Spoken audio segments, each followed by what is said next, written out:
Hello everybody everyone, this is chill bro. কি অবস্থা BCS পরীক্ষার্থীদের?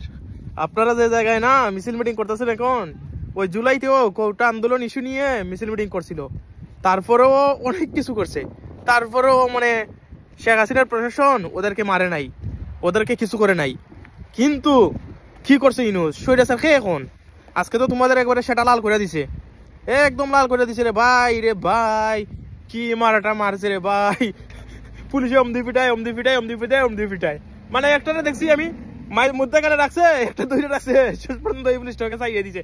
কোথেকে 4-5টা আইসে ওকে এইভাবে মারতেছে, ওইভাবে মারতেছে, মানে ওর যে টুপকি লাল করে দিছে পুরা। স্বৈরাচার খেয়ে রে ভাই এখন, স্বৈরাচার খেয়ে। আবার দেখছি যে আর একটা শিক্ষার্থী বলছে যে আমাদের শেখ হাসিনাই ভালো ছিল।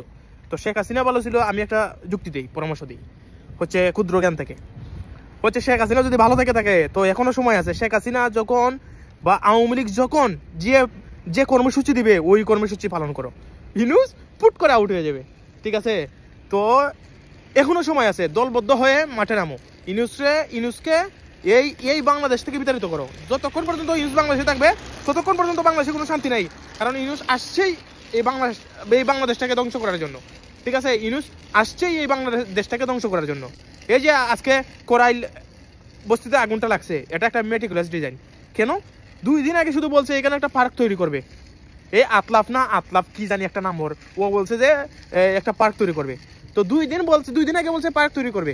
তো এই 2 দিনের ভিতরে কি করে আগুন লেগেছে? কে আগুন লাগাইছে? এটা একটা মেটিকুলাস ডিজাইন। ইউনূস কেজি ধরে বিক্রি করবে এই বাংলার মাটি। ঠিক আছে, ইউনূস কেজি ধরে, এখনো সময় আছে। ইউনূসরে ঘাড় জনা ধরে নামাও।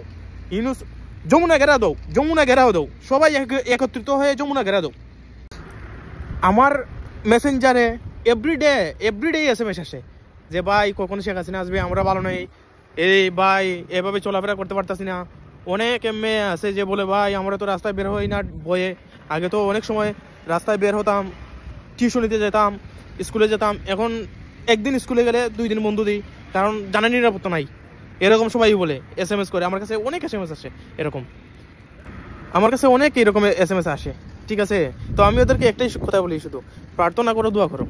একদিন না একদিন আসবেই, অতি দ্রুতই আসবে। ঠিক আছে, অতি দ্রুতই আসবে আমাদের আপা। যখন আসবে তখন আবার দেশ শান্ত হয়ে যাবে, তখন রাতাকারের বাঁচে একটু দেশে থাকবে না। এটাই শুধু আমি ওদেরকে বলি। ঠিক আছে, তো এখনো সময় আছে, তো সবাই দলবদ্ধ হয়ে একত্রিত হয়ে মাঠে নামো। ইউনূসকে এই বাংলার মাটি থেকে বিতাড়িত করো, তাহলে বাংলাদেশ শান্তিপূর্ণভাবে মানুষ বসবাস করতে পারবে। আর ওই যে কোরাইল যে বস্তি আছে না, ওই বস্তির যে আগুন লাগাইছে, এটা তো মেডিকেল ডিজাইনে ইউনূসই লাগাইছে, ইউনূসের সঙ্গপঙ্গরা লাগাইছে। তো এটারে ডাকা দিবার লাগে, এটারে এখন ডাকার লাগে কিতা করছে সিস্টেম। কইছে যে শেখ হাসিনার অগ্রণী ব্যাংকের লগার থেকে 800 কত ভরি স্বর্ণ পাওয়া গেছে। এটা ওই লেগা এই জিনিসটারে, কোরাইলের জিনিসটারে ডাকা দিবার লাগে। ঠিক আছে, ওই যে আগুন দিয়ে লাগছে এটারে ডাকা দিবার লাগে ওই সিস্টেমটা করছে এখন ওই 69 ফারুককে। তো ফারুকি পৃথিবীর বুকে যে কোনো জায়গায় থাকুক, ফারুকিরে দেশ আইনা বিচার করাইব ঠিকই। ঠিক আছে, আর ফারুকির বৌদের তিশা থাইরা মিলো ইমোট সেভ এক্সিটে আমার দ্বারো হিসাব বরাবর। ঠিক আছে, তো এই মার্কেট আর এইসব খায় না। ঠিক আছে, ইউনূস মার্কেট আর এইসব খায় না, বুঝছো? তোমাদের কাহিনী জাতি এখন বুঝে গেছে, তোমরা যে কত নম্বর টাউট বাটপার আর জাতিকে দুকা দিতেছো এটা সবাই বুঝে গেছে এখন। ঠিক আছে, এসব আর এখন মার্কেটে খায় না, এসব আর এখন 2-4 টাইম নেই কেউ। ওকে।